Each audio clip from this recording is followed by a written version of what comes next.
Welcome to another episode of the Community Broadband Bits podcast. I'm Christopher Mitchell. I'm at the Institute for Local Self-Reliance in St. Paul, Minnesota. I'm having a good day, and I'm here talking with Jess Auer, who is our senior researcher working with me closely on a lot of tribal broadband networks and other research projects. Welcome to the show, Jess. Thanks for having me. And then we have a special guest coming in from Western Massachusetts, David Kulp, who is a broadband activist in the Berkshires and manager of one of the municipal light plants. Welcome to the show, David. Nice to be here, Chris. We are excited to talk about one of the more interesting municipal networks, kind of a regional collection of municipal networks that came about in the Berkshires in Western Massachusetts, about which we have a report. And Jess, do you remember the report? Do you have to read it, or do you actually remember the title verbatim because it's seared into your memory? Can remember the title. It is Seeking the Commonwealth of Connection. How small-town volunteers and public-public partnerships transformed internet access in Western Massachusetts. And that's about all you need to know. I mean, that's the executive summary right there. It's everything. We're done. Jess is responsible for this report. It is a wonderful piece. And I do want to say that for people who are tuning in here, we are recording this. This is the second interview, actually. David and Jess have just spoken with Nicole Ferraro from Light Readings The Divide, a wonderful podcast. And we're going to be touching on slightly different topics. Might overlap a little bit, but we're really aiming to sort of talk on some of the other things. So always recommend people go out and check that out. But we're going to talk a little bit about some of the volunteer nature of some of the work, including how people organized to get this built. One of the challenges they faced along the way. We're going to talk about the construction process, and then how the contracts actually work between the local municipal light plants who own the fiber, and then Western Gas and Electric, who is kind of an operational partner, I think would be a way to put it. So that's the preview. David, why don't we start? Let me ask you to just start by telling us, were you involved from day one, and what was day one like for you? Yeah, almost from day one. There were a few others who were the instigators of a meeting at a middle school in Western Massachusetts. I think it was in the winter, early 2010. This was after the middle mile was built out to all of our towns, but we were still without any access at all, completely unserved in towns like mine. And there was, through word of mouth, I would say there was about 50 people who showed up at a middle school and talked about this crazy idea of actually building a fiber optic network, which at the time really seemed outrageous to do in a rural area where there was still lots of talk about how to maybe use fixed wireless or how to somehow incentivize the incumbents to somehow serve these places that weren't profitable for them. And the thought at the time was that we were just being way too ambitious, way too expensive technology. We'd never be able to do it. But that's what we wanted to do. And we then spent the next year figuring out how to organize, and we did lots of different work that I could talk to you about. But ultimately, that was the beginning of creating an organization that was called Wired West. So we'll talk more about that. But I want to make sure I got this right. Because, and I'll come to you in a second, Jess, for your origin story regarding this project. But I did want to say, I always feel like it's helpful for people that are not familiar with New England to know you're talking about rural hill towns, but this is not like in Minnesota. We have towns, and then around the town, we have farms or other people living, and they're kind of in unincorporated areas. The county might look after them. In the Berkshires, the town is like, they're everything, right? There's no one that lives between towns, effectively. That's right? Correct. Yeah. Massachusetts and a few other New England states are a little bit unique in our governance structures and our municipalities. Everything is in a town. And so when we talk about small towns, we're talking, there's no unincorporated county area here.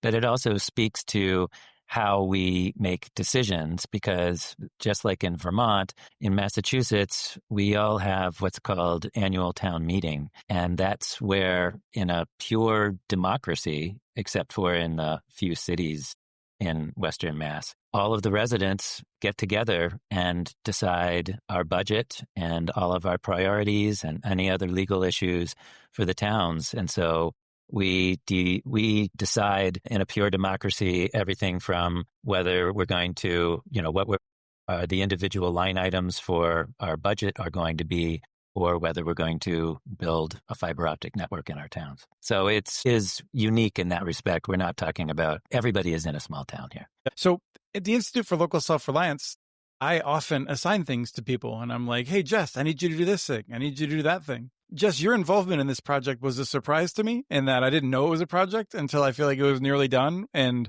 Rye was like, hey, Chris, Jess is almost done with that case study. And I was like, what? So Jess, can you tell me what the origin story was for why you thought we should dig into this? Yeah, it was more I was looking for a new big research project to sort of take on. I like to have something to structure my days so that Chris can't just assign me whatever he wants. This was Rye and I sort of talked about it together, deciding on this. In part, two things, I think. This is just like such a concentration of these small towns who have this infrastructure, unlike, I think, really almost anywhere else in the country. And then second of all was that I think you, Chris, is that you were really interested in this from the very beginning. You followed this for a long time. You wrote about it. We've written about it at various stages. So this was a sort of story that we'd already personally invested in. And it felt good to kind of give it a big package and a big start to finish sort of thing. I would definitely say that like some of the folks I talked to, Chris, were like, yeah, I remember Chris Mitchell. He made us wait an hour when he got caught in traffic and didn't know how to get to the restaurant in time. So for people who aren't familiar, I'll just say that briefly, to spoil the surprise, is that a lot of communities came together to form a cooperative effort called Wired West. And out of that, the state of Massachusetts was kind of originally, or the Commonwealth of Massachusetts was originally more supportive than we had seen other states being of community networks, and then became less supportive, which was disruptive. And then once again became somewhat supportive of certain models. And we ended up with 19 towns building their own networks. And all of them working with Westfield Gas and Electric. Thank you. I was excited to say this part, which is that I remember the early days. So David, I think Jess captures this in the piece, but I was frustrated from the beginning about the Mass Broadband 123 project, because one of the things that I looked into when I started this work was the Alberta SuperNet, and the idea that if you had a publicly built middle mile network that just connected one location in each town, there was a theory that then someone would then take that network and expand it to all of the people and connect them. And the empirical evidence from Alberta and other places suggested that, in fact, what happens is that a few people set up ISPs opportunistically and serve people that are convenient to serve, and everyone else is left behind. And so I saw Mass Broadband say, we're gonna bring a connection to every town. And I was like, well, that's not going to do a whole lot. And then that's, I think, motivated some of the folks in the region then to go to that meeting. I don't want to, because we have limited time, I don't want to spend too much time at the beginning, but I do want to talk about the role of volunteers. And so, David, I want to start with you to just, if you could give us a sense of, this was a not solely volunteer-led project, but I would say a volunteer-driven project in a lot of ways is what it looked like from the outside. I would say almost exclusively volunteer. So There's very little non-volunteer time that was put into this. We got some planning grant money where we could hire consultants to generate some pro formas and things like that. But in terms of the organizational effort, it was all volunteer, and it was highly organized volunteer effort right from the beginning, where we immediately set up representatives from each town. And these folks, of which there were more than 40 of us, we're very committed. So we were on telephone calls usually once a week or every other week. And we were often driving to visit each other. And organizationally, I think the fact that we had a strong commitment to an organization and not just individual towns working on their own, I think really supported that volunteer effort. It made it possible for us to work together. And then the last thing in terms of the volunteer effort is we're talking 40 small towns, and there was usually at least one representative from each town. So there was a lot of volunteers, and I guess it speaks to the need, but it also speaks to how impressive it was that we could sign up, or we could get those numbers from so many different towns where is in other examples, it's hard to scare up any volunteer help. And I think it was really special here that, we had, upwards of 100 representatives that were regular volunteers and participants right from the beginning. I want to put a little bit of a fine point on it. I didn't think to ask you when I first talked to you, David, but I talked to a few people after you, and I did ask them, how much time do you think you spent from the start of this? How much of your time have you committed to it? Do you have a ballpark number for that? I don't know myself, but I'm sure it was thousands of hours. I mean, that's what I hear. Yeah. It seems crazy that now in retrospect that there were so many of us that were so committed, but yeah, we really were. I don't know that it does. I mean, I'll say I salute the kind of time you put into it, David, but this is why we have 800 electric co-ops across the country too. Is that the generation of that time also put time into this? I despair a little bit that we haven't seen more examples of this. I do think we have places where people put in a lot of volunteer time to try to work it out, but the structures aren't there to support them. They don't maybe find that kind of mutual aid that you found with the other towns to work together. But I like to think that spirit is still out there. So if we skip ahead a little bit, past the idea phase, past years of trying to get people, I think, in Boston and in other parts of the state to be supportive and recognize that this is a real process, there's a point where the state becomes supportive. And so let me ask you, Jess, because I think you kind of had a sense of the rocky road as you were starting to dig into it. But were you surprised at the kind of turns that it seemed to take when you were talking to people about how they got to where they are? Yeah, well, definitely. I think that just the sense that maybe the state agency as a whole couldn't make up its mind about what it wanted to see happen and how it wanted to see that happen. And, we heard about, it sounds like in 2014 and folks, after spending all this time organizing, to pressure the state to put a little bit of money into this, to support this project a little bit. And then there is a change in leadership at MBI, the Mass Broadband Institute. And skepticism that might have been there before, but maybe wasn't quite so much on the forefront, really starts to take over the way that they relate to you folks in Western Massachusetts. And what struck me is the sort of back and forth of what happens is they say, actually, we don't like the cooperative model. We want you to do individual town-owned networks. And then actually, we don't think you should own them at all. We think you should work with a private provider. And, we're willing to give them a lot of money to do that for you on your behalf. Aren't we so generous sort of attitude? Yes. And before you say that, David, I mean, I will say it always feels difficult for me to talk about MBI during this period because the Mass Broadband Institute was forward thinking in a lot of ways and in more aggressive than most other states in terms of trying to resolve these issues. And yet at times, I feel like they were really backward in terms of that. I mean, this is a time right now we know Vermont has these communications union districts. At this point, Vermont was trying to figure out how to shovel cash at Fairpoint as fast as possible, to build more DSL. So it's not like other states had figured it out. So what do you remember of that time, David? Well, I guess it's mixed. I think you're right in some sense that they were forward thinking. On the other hand, most of what they were doing were sort of small-scale pilot studies of things like wireless technology and so on. It was not very big thinking. And then when we showed up with this cooperative, it could have been a very fruitful public-public relationship there where they could have enthusiastically added their professional expertise and other resources that the state could bring to bear so that where we might be lacking in the specific details of construction, they could complement us. But to be honest, it was always a little bit of a friction. There was always some friction between the two organizations. Some of it was personality driven and some of it was just that,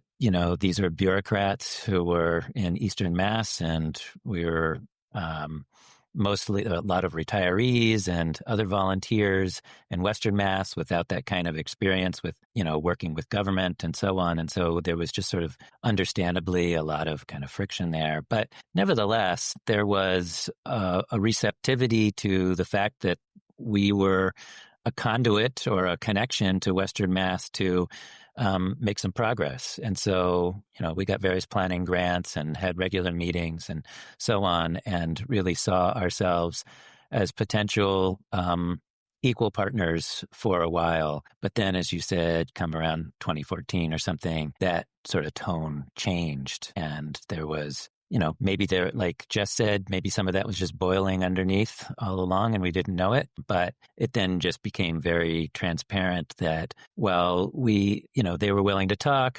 They really didn't see us as a real serious organization, even though the irony is that we talked about that Massachusetts is made up of all these small towns. We went through enormous political efforts to authorize these municipal light plants, created more MLPs in Massachusetts in 2 years, I think, than it existed in the rest of the history of MLPs, created this cooperative that was all the will of the people and backed by our governments in those towns. And yet it was never really seen as a legitimate entity that the state would work with as an equal. And so at some point they just started to signal that it wasn't really going to work the way that we wanted. We weren't going to own the network. We weren't going to necessarily even operate the network. And then it wasn't even going to be a cooperative at all. It was, hear this ridiculous sort of rationalization all the time, but every town has a different sort of solution that's appropriate for their needs, kind of thing. But really what that ends up doing is splintering a cooperative that is pulling together the population numbers and the resources across a large area and splintering it into many different small groups that make it much harder to do something bold, like build a fiber optic network. Would it be correct to say the state kind of surfaced two objections? One, they thought the cooperative structure might be too rigid and not allow individual towns to do what they wanted to do. And then the other was that they just thought not enough people would want the service. That your projections for the amount of people that would take service from the new network were way too high and unrealistic. I think the latter one for sure, maybe the first, but I think the third one was just a sense of being, I think, risk averse, that this largely volunteer cooperative representing hundreds of square miles of, a third of the state could be trusted to build and operate this network. And so more conservative folks thought, well, there are incumbents that have already been doing this for years. Maybe we can get them to do it instead. I love that attitude. I love the sense of these companies that we all hate and who we agree have not invested properly, nonetheless have a lot of experience and we should trust them. And I'm not saying that that's totally irrational, but there's a bit of irrationality mixed in. Yeah. And to jump forward just a little bit, ultimately there is some truth to that. We ended up partnering with Westfield Gas and Electric, and it was because of their incumbent experience as a utility and their more recent experience as a broadband fiber optic builder and provider. They became an excellent partner for us to work with. But yeah, the frustration was that we definitely at that time saw the solution being a municipally owned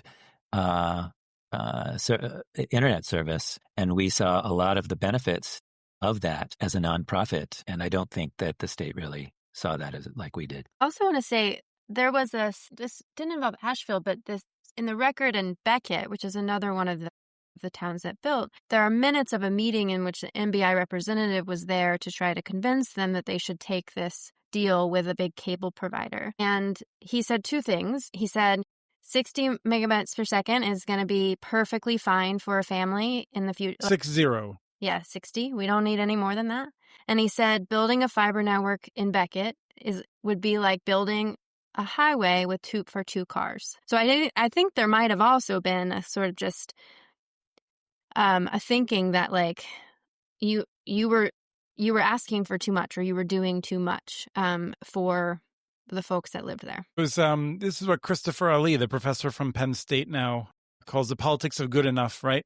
It's like good enough for them, right? Like nobody that's doing planning for Boston would accept that level of capacity. But if it's in the Berkshires, who cares? Like y'all don't need that much. And we see this attitude in a number of places. But Jess, there was claims made that, and I've seen this in some places. I mean, I will say around that time frame, I was looking at a network, and that network would need 70% to break even. And I felt like that was an exceptionally high amount that would be difficult to achieve in this other area, not in Massachusetts. And so that's sort of the area that Wired West needed. We now have evidence as to like what the take rate is. How are these 19 towns doing with their take rates now that we actually have facts on the ground? I think David can answer for himself, but WG&E told me that they had 8,000 customers in the area, which was about 80 to 90% of the potential subscribers. So that we're looking much even higher than 70%. We ran numbers and we committed to the project knowing that we needed at least about 45% take rate.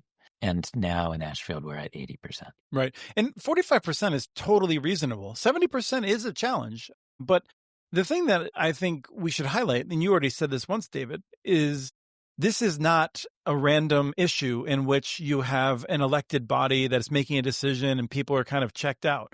People had voted on multiple occasions in town meetings that they wanted to move forward with this. And that tells you something. And it wasn't close, right? I mean, like when I look at these votes, many of them were unanimous. And these are events that most people showed up at.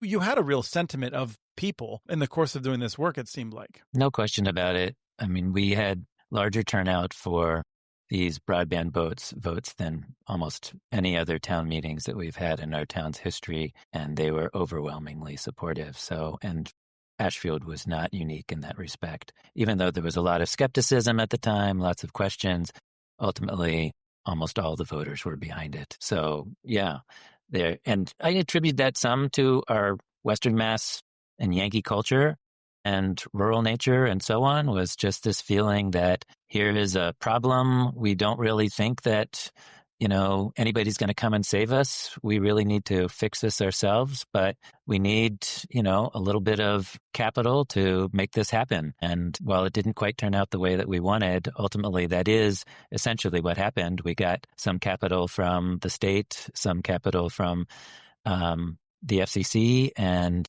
a large amount of money from our own property taxes to make it happen. And at this point, we're in the black. We've paid off our debt in Ashfield, and we're not that different than a number of other towns, so much so that we're operating in the positive territory, that so much so that we could lower our rates $20 and are now offering a gigabit service for $65 a month.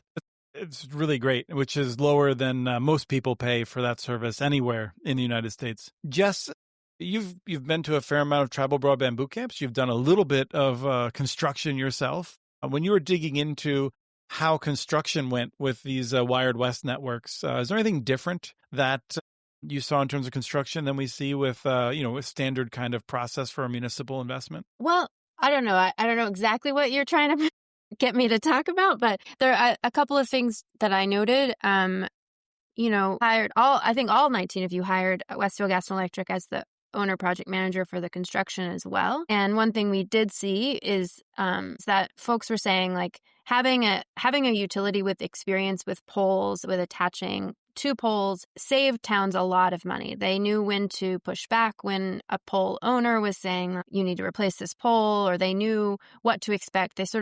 They were steeped in that and had just done it in Westfield. And that was like a really valuable element of the partnership in the construction phase. But the other thing that I do want to highlight, and we have two examples. In Plainfield, one of the towns, volunteers spent 2 weekends clearing trees and brush, and later dug trenches for the fiber. And in Washington, they prepared the concrete pad for the hut and installed an underground conduit. So in some of these cases, the drive to get this done and to save money and to do it, get hands-on was even more pronounced than in some places. And yeah. I've done trenching and conduit, and that's not easy. So that says something. But in terms of construction, what Jess said is true, that these small towns, it's maybe important for listeners to really get a grasp of how small we're talking about here. We're talking about towns with populations between 300 and 2,000. And so we don't have the staff for doing procurement, and we don't have somebody that can serve as the clerk of the works and things like that we would need to hire those out. And although we can definitely do that, we do that in the past when we're doing other large capital projects in our towns, it was incredibly useful to have a partner through Westfield that had the experience of doing these sorts of things so that they could handle our bidding, for example, for getting our contractors that were going to build the outside plant, for example, and so on. So that continues to be a very good public-public partnership. And the fact that we were both municipal light plants also meant that working with them was very straightforward contractually, because Massachusetts makes it easy for those kinds of entities to work together. Did want to go in a direction that I didn't prepare Jess for, but she's prepared for my unpreparedness. Jess, I asked you to look at a little bit at some of the towns that had joined Wired West, but then had taken the state's advice to work with a private company, like a cable company or something like that. What did you find when you dug around in those examples? Yeah, I talked to a couple of people in some of those towns. I'll say as a caveat that I talked to people that were really involved in the Wired West organizing. So these are people that were the most committed of anybody. And they said that, like, talk to anyone random on the street, they might not feel as strongly as I feel about this. So that's the caveat. But both of them said that the internet service that they have is fine. It's fine. It gets the job done. But their prices are going up always. They can't get a person on the phone that knows who they are and what their issue is, and that they just feel genuinely that their town lost an opportunity to kind of have a stake in its own future and its own digital future in that way, and that, forever they'll be asking this outside provider who doesn't care about them and their small town for a favor, essentially, or asking them for their attention. And in one of these cases, in fact, the town paid for it. The town, the state money went to this outside provider, and the town also had to pay this outside provider for 10 years. And the sort of disappointment of that is pretty profound for these folks, feeling like a lost opportunity for sure. David, when you think back to all the hours that you put into this, what makes you feel that it was the right decision, aside from the fact that your bill went down rather than up recently? Well, I think regardless of the outcome, whether some of these towns ended up with private providers or whatever, the fact that we spent so many volunteer hours creating the political pressure that resulted in change, I think I'm very proud of. I'm happy with the outcome here in Ashfield with our municipally owned fiber network, but I'm also just proud that politically, as a group, we really put the pressure on so that something could actually be done for everybody. And it became, Governor Baker's one of his issues that he felt like he wanted to really complete as an indication of one of the things that he accomplished during his term. And, he took, a victory lap around Western Massachusetts before he left, making sure that everybody remembered that he was the one who was responsible, supposedly, for completing the last mile. And to a certain extent, he did, light some fire under a number of people. And MBI was so dysfunctional, at least dealing with a lot of Western Massachusetts towns when he came into office, that he literally moved money to a different entity within the executive branch just to get money moving and to Western Mass again. So I do give him credit for that. So I guess I'm really proud of the volunteer work in terms of its broader impact, but I'm also proud of it because of the fact that we do, in many cases, own our own network. We can control the level of service, the pricing, and we can respond to our citizens directly. And we're keeping the money in Western Massachusetts and in our community. The last thing I want to talk about, if you have another couple minutes. So the last question then is, So we did want to talk briefly about the contracts and how it works. Westfield Gas and Electric is provides service, and I gather that there's some difference between the way different towns have contracted with them. I don't know if David, if you want to walk us through some of that, and then Jess, if you want to fill in anything else related to that you saw. Yeah, sure. So each town has a separate contract with Westfield, but basically they're very standard contracts, and the rates are based on per subscriber and how many years we've committed to work with Westfield. So Ashfield agreed to the longest term once we renewed after a couple of years, and we were happy with them. We didn't want to make a big commitment right up at the beginning, but once we've had a good experience, we've now committed for the 10 years, and we've got very low rates per subscriber. And the way that the money flows is basically all our subscribers are automatically paid. There's no actual billing. You have to set up things so it's an automatic deduction. All that money goes into an account that's held by the town, and then Westfield bills us on a monthly basis for the subscriber counts, any bucket truck rolls that have to have happened, and basically that's about it. And so that money then flows to them. And do you, my understanding is that you pay Westfield if there's a repair or some maintenance, something that has to happen, that's also like it's like a separate sort of cost plus basis. That's exactly right. And at this point, we have such a good relationship that I've stepped out as the middleman between all of that. So customers call up their customer service line, a tree has fallen on my overhead line, they roll a truck, they fix it, I get a bill, it gets paid all automatically. I'm not involved at all anymore. So they really do an excellent job. It's great. Is there anything else you want to close with, Jess, in terms of as the outsider looking in, any surprises? I don't know. I want to thank David for being on the podcast, but also for meeting with me a few months ago, and everyone who talked to me about the experience. It's really inspiring. It's like kind of, maybe a little too sweet to say, but it's really inspiring to just see communities who are like, it's driven, and it's not even driven by an elected political leader or something. It's just like folks deciding that something can be different for them, and making it so. And the thing, that struck me about the volunteer work is just this sense that you say it's really amazing as you look back, but like, there was no guarantee that it was going to work. And yet it just to continue to show up and continue to invest in your community in that way is really special. Yeah. I would just, on the volunteer side, I would really be remiss if I didn't acknowledge that I was only a small player in this, and that there were many people who played very dedicated roles and put in a lot more hours than I did. I'm not going to list all of them, but there are, it was a big team effort for sure. The other thing is that I just feel really grateful that the timing worked out so well that we were, even though it felt like a really long time because we started in 2010 and we didn't get connections until about 2020 in Ashfield, we got our first connections in, I think, June of 2020, just after the pandemic had shut everything down.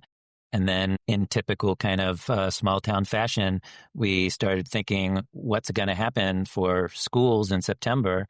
And we then went through our list of all of our residents and said, who has school children? And we prioritized the hookups just for those homes that had children, so that come the end of August, all of our kids in Ashfield were connected so that they could go to school. So it really turned out to be very fortunate that the timing worked out the way that it did. As you say that, it strikes me like that's something that only a person who's there and local and cares could do, much less would do, but could do. Yes. Well, I hope that it serves you well throughout this very snowy winter that's coming up. I feel like Google surfaces the alerts for me. I'm up here in Minnesota. I know that you all get some weather there too. We sure do. I also know that the investor-owned electric lines have a habit of going down, and I hope you're able to stay up when that happens. So thank you so much, David, for coming on, and thank you, Jess, for the report and sharing it with us. It's my pleasure to chat with you, Chris. We have transcripts for this and other podcasts available at communitynetworks.org/broadbandbits. Email us at podcast@communitynetworks.org with your ideas for the show. Follow Chris on Blue Sky. His handle's @SportsShotChris.